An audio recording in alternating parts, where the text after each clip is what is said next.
What's up, everyone? Welcome to the same Philly Sports History for August 24th, 2024. I'm your host, Jim Montgomery. Welcome to a Saturday edition of the podcast. It does look like I got the sound issues from earlier this week taken care of. I might as well go right into it. This team is cooked. Absolutely cooked. I have no idea what they're doing. I mean, where to start? Taijuan Walker sucks. I know I've been saying he hasn't been terrible. Well, last night he took all of those not terribles, put them into one for one huge, just absolutely ridiculous performance. Dude's throwing meatballs, man. Absolute meatballs. And kudos to Kansas City for taking advantage of it.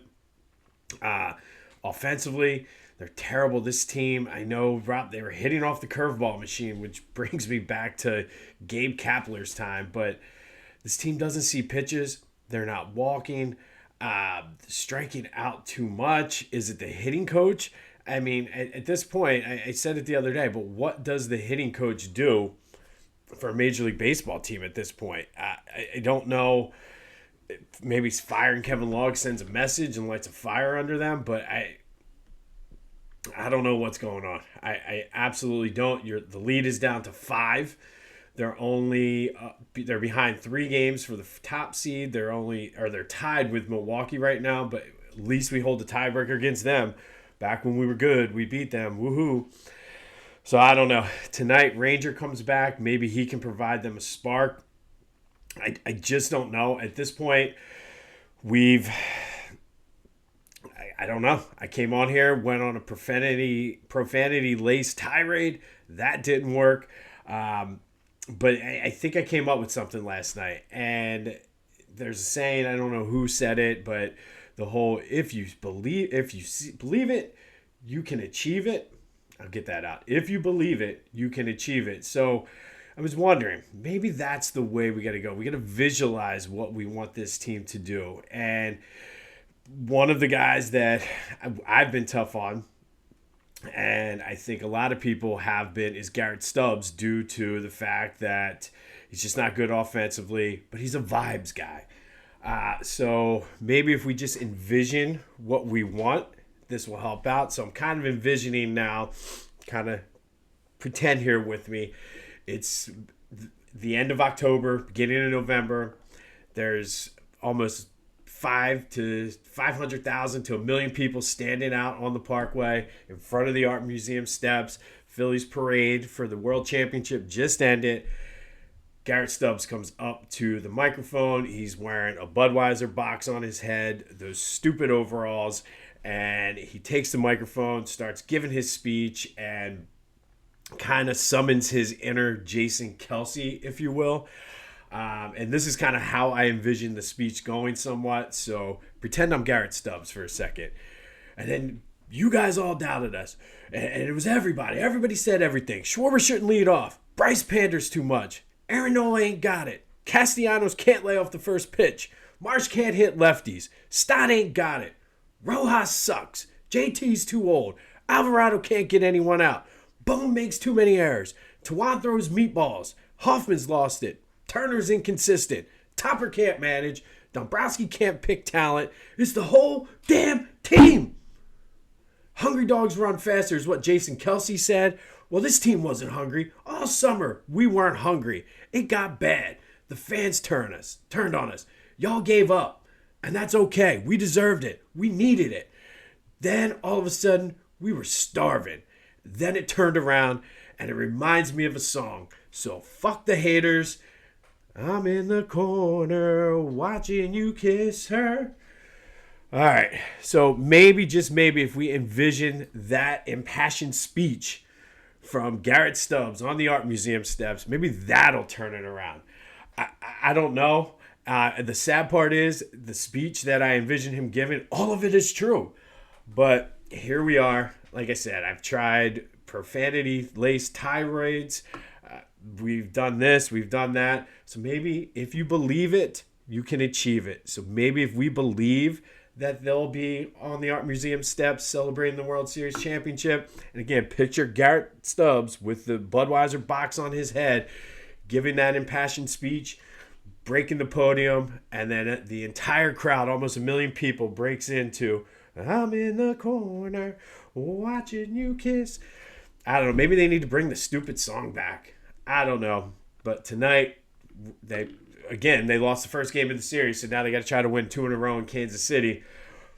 Ranger, who knows what he's going to do. I got to be honest, though. I'm losing faith. But what we're going to do is, if you believe it, you can achieve it. Very similar to if you build it, they will come. If you believe it, you can achieve it. So let's believe that Stubbs is going to be up there in the overalls and the Budweiser box on his head, giving that speech, leading the entire crowd in Dancing on My Own. And we will be World Series champions. At this point, we have nothing else. Why not? If you believe it, you can achieve it. All right, so I apologize for the language there, but be sure to follow me on social media, Jimbo_Mont at Twitter and TikTok, on Instagram at Philly Jimbo. Subscribe to the YouTube channel at Jimbo_Mont. Spread the word. Let's grow this thing. And remember, if you believe it, you can achieve it. And then just a reminder that the John Kruk watch party tomorrow at the Palladium has been postponed due to some family issues for John Kruk. More details on when that is going to be rescheduled once Philly Goat does that. And then check out my boys at the Clashing Conferences podcast. That's available wherever you get your podcasts, as well as on YouTube. I will be on their baseball podcast next week. It's not going to be brutal because I'm not going to go on and be nice about it. And who knows, maybe I'll break into Dancing on My Own. But I'll give you the details once that's ready to be posted. And then they're getting ready to kick off their football season next week as well. It's that time of year. But they're good guys over there, so go give them a shout and check them out. And then go to Philly Goat, back to school shopping. I don't know if you still want to buy Phillies gear or not, but they have it. But a whole line of Eagles stuff is out, so go check them out. PhillyGoat.com. Use the promo code Jim Montgomery for 10% off your order. That's PhillyGoat.com. Promo code Jim Montgomery for 10% off. All right, speaking of the Eagles, though, final preseason game is today against Minnesota. Going to go down for a little bit just to take my son down, get him in the stadium, and have him walk around. Not expecting anybody to play. I know there are people on Twitter asking and wondering if Jahan Dotson is going to play. I highly, highly doubt it. That's just way too risky with Tanner McKee or Kenny Pickett, whoever they start, with him not knowing too much of the playbook yet. So I would almost rather not see him. But that's it. And then next stop is Brazil. Tuesday at 4 is when they have to have the rosters cut down to 53. And honestly, I don't really see many surprises. I think the only thing we might see is depending on how he makes a trade for an offensive lineman or safety help or something like that. But I think James Bradbury is the guy we had questions about. Looks like he's going to make the team and not start, but be a backup safety. So I don't really see any surprises on the horizon with who makes the team and who doesn't. The bigger question is going to be in Brazil, who starts, and we still have, maybe 10 days, 14 days before, or 13 days, a little less than 2 weeks, I think, before we find that out. But we'll be watching. Maybe there's some intrigue. I think they maybe should give Tanner McKee the first, let him start today and see what he can do. I mean, it can't hurt. But that's all we got for the Eagles at this point. It's just looking ahead, and we got Brazil and the Green Bay Packers on our minds. So let's do it. I mean, anything at this point to make us forget what the Phillies are doing, it's not going to hurt. But on this day, let's go back to 2013. And on this day, the Phillies lost to the Diamondbacks 12-7 in 18 innings. Chooch went 3 for 9. Yeah, Chooch had 9 at-bats in this game with a homer, a double, and 2 RBI. Darren Ruff and Cody Ashe and Roger Bernardina, remember that guy? Also all homered. And the game was scoreless, though, through the 10th through the 17th inning. This is back before the stupid ghost runner rule. And then the Diamondbacks exploded for 5 runs in the top of the 18th. The final box score: Phillies 7 runs on 13 hits. They only had 13 hits in 18 innings. Sound familiar? Something like I think this team might have 8 hits in 18 innings at this point. 3 hits the other night. Diamondbacks 12 runs on 22 hits. That's how you do it, but I don't know. But the most important part about this game, or the big takeaway, was that it lasted 7 hours and 6 minutes, and it broke the Phillies team record for the longest game time-wise. So imagine going to the game. I think it was like a 7:05 or 7:35 start, and then 7 hours. That's almost like a full day of work. So we're talking like 2 a.m. this game ended, and then you see the Phillies lose the way they did. The Major League record for longest game time-wise, if you were keeping score, is technically 8 hours and 6 minutes. That was the White Sox and the Brewers back in 1984.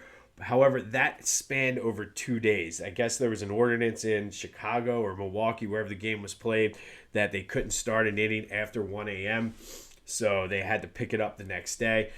I saw a lot of conflicting reports about the longest continuous game, so that's why I don't have that on hand. But the Phillies Diamondbacks 7 hours 6 minutes has to be up there for one continuous game. There's a lot of ridiculous times for double headers. But another interesting tidbit about this game: Phillies used 11 pitchers, and Roy Halladay was on the DL, was supposed to make a rehab start in Reading the next night.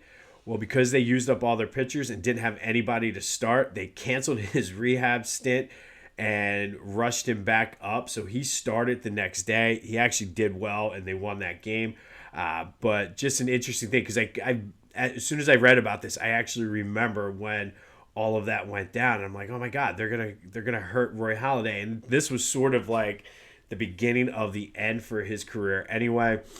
But on this day in 2013, the Phillies lost to the Diamondbacks 12-7 in 18 innings. Chooch had 9 at-bats, but this set the Phillies team record for longest game time-wise, as it went 7 hours and 6 minutes. And I think that would be, people always talk about, oh, that's my hell, that's this, that's this. Watching this Phillies team the way they played yesterday, with Taijuan Walker on the mound, that would be my hell. Watching this team for 7 hours and 6 minutes. And truthfully, back to them again. I'm going on a rant, trying to believe it and achieve it, and picture Stott up there giving the Hall of Fame or the parade speech. But Taijuan Walker should not be back in this rotation. I mean, I'd rather see Tyler Phillips. At least he's young and can do something. And Taijuan Walker was like, oh, I just wasn't good. No shit, you weren't good. You're not good. So I don't know what's going to happen. And then they have a bullpen game tomorrow. So this lead could be down to 3 by the end of the weekend, because I can't see the Nationals coming and beating the Braves at all this weekend. Unless they do something similar to what the Phillies did the other day. I don't know. But here we are. Finally today, our 20 questions in 20 days about the Eagles. Let's start with a recap of yesterday's question. I asked you, is Jalen Carter a superstar in the making? 88% of you said yes, he is. I tend to agree. I think this dude's going to be a stud and really have a monster year for the Eagles. Thank you, as always, for participating in the question of the day. We'll have another question here later in the show. But today we're going to look at Bryce Huff, and one of the Eagles' biggest offseason acquisitions, and honestly, one of the biggest question marks on this team defensively anyway. They signed him to that 3-year, $51 million contract from the Jets. Essentially, it was like a trade between... You're swapping out Bryce Huff or Hassan Reddick for Bryce Huff. We know how that's playing out. So just in that alone, we'll take that. But he was a pass rush specialist in New York, and that's sort of the question is, can he play against the run? In the preseason, the game I saw the other day against Baltimore, or no, the last game was against the Patriots. He looked like he made a couple nice plays in the time he was there. So that was encouraging, especially since at the beginning of camp, and this is why we're going to either love or hate Vic Fangio. Vic Fangio said, he was like, he's not there yet at the beginning of camp. But to see him go out there, and he did make a couple nice plays stopping the run in New England. I think that was a good sign. He's also been going up against Lane Johnson in practice. So that's a good dude to be going up against and learning. He's one of the best. And I'm sure Lane, in all of his years and knowing sort of what the best pass rushers do and how they kind of play off, I'm sure he was able to give him some advice as well. It's a question mark, though. I think it's still going to be a risky play. However, I think and it goes back to what we've been talking about the past 2 days, all of these guys, I think, are super tied to each other. So we said Jordan Davis has the most pressure the other day because he's the guy that's really got to step up, eat up that space on the line. If he's doing that, it should allow Jalen Carter to eat. And if Jalen Carter is doing his thing and turning into the legit superstar that we all think he's going to be, that's going to open things up for Huff and allow him to make some plays. So if those two guys, Davis and Carter, are able to do what they do as interior linemen and take up blockers, it should allow Huff on rushing downs to be able to get a good sight line of what's going to happen, and then allow him maybe to eat and get some double-digit sacks as well. So they're all related, and I know it's starting to get sort of convoluted with if this guy does this, then this guy will do this, and this guy will do this. But I think that's where we are until we know what Bryce Huff is. Now, I don't know in New York whether he was just the pass rush guy and they didn't have him in for rushing downs, or whether he couldn't do it. Either way, Fangio said he wasn't there yet at the beginning of camp. But what I saw against the Patriots, I doubt I'm going to see any of that today, which again is fine. I still think it could go either way. I think this is one, at least on the defense, this is my biggest concern, because if this dude comes in as a bust, I mean, you have Brandon Graham, who's a little bit older. You have Josh Sweat, who is okay, but if Bryce Huff can't do anything, they're going to be able to really focus the blocking scheme against Sweat. So a lot is going to ride on this guy's shoulder. I know there's a few people when we did the Jordan Davis, who has the most pressure. When we did that, a lot of comments came in, and people say, no, Jordan Davis doesn't have the pressure. It's Bryce Huff. And I think you're right. I think Davis, to me, has the most pressure on him. But Bryce Huff is right there because you signed the big contract and so much is going to be expected of you that I think it's go time. However, as I said, I think if Jordan Davis has a good year, that's going to lead to Jalen Carter having a great year. And if Jalen Carter has a great year, it should allow Bryce Huff to really get it done. But what do you think? Will Bryce Huff live up to the 3-year, $51 million contract? Let me know on the Back to the Future voice and text line, 267-495-8531. That'll get you in. My take, I certainly hope so. But I don't know. We'll see. But let me know what you think. 267-495-8531. That's the Back to the Future voice and text line. Get anything else Philly sports related off your chest. Want to vent about the Phillies? It's all fair game. Want to add on to Garrett Stubbs' Super Bowl World Series speech? Let me know what you see him saying. But like I said, I picture him going through the thing. It's the whole damn team. And then busting out into dancing on my own. But remember, if you believe it, you can achieve it. But will Bryce Huff achieve and live up to that contract? Let me know your thoughts on the Back to the Future voice and text line or any of my social media. On this day in 2013, Phil's lost to the D-backs 12-7 in the longest game time-wise in team history, 7 hours and 6 minutes. That just sounds brutal, especially with where that team was in 2013. Oh boy. But hopefully Eagles get out of the preseason game today unscathed, and then it's all eyes on Brazil. I cannot wait. The countdown has officially begun. We're winding down our days for the 20 questions in 20 days. So that means one thing. Football season is around the corner. I have a fantasy draft next weekend. the greatest time of the year. College football kicks off week 0. I have no idea how it's week 0, but that's where we're at. But real football starts today. Hopefully, Ranger can just bring some of the magic and just bring a calm to this. And this is the day. Hopefully, we'll do it the opposite way, because yelling and screaming and ranting didn't work. So let's just envision where we want to be. And if you believe it, you can achieve it. Go have yourselves a Saturday. Go Phillies. Let's just get a win. Let's just get a win. But enjoy your Saturday. This has been This Day in Philly Sports History for August 24th, 2024. My name is Jim Montgomery. And until next time, I'm dancing on my own.